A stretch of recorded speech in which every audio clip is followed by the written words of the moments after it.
You asked how to buy shares of UIE PLC. UIE PLC is a public company in the industrial sector listed on CBOE EU under the ticker UIE. CO, and this is an educational overview, not financial advice. To buy shares, you need a broker, and we'll use eToro as an example to show the steps.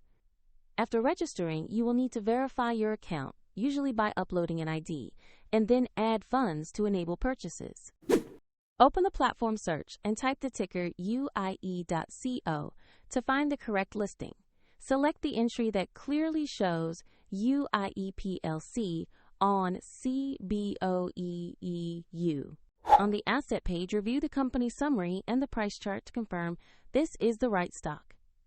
Make sure the market is listed as CBOE EU and the ticker reads UIECO. Tap Invest or Buy, enter the amount you want to spend, then carefully review the order details and confirm the purchase. If the market is closed, your order may be queued or executed when the market reopens according to the broker's rules. If you do not have enough funds, the platform will prompt you to add money before completing the order. After the trade completes, your position will appear in your portfolio where you can monitor it. For the link to eToro and more details, check the description below.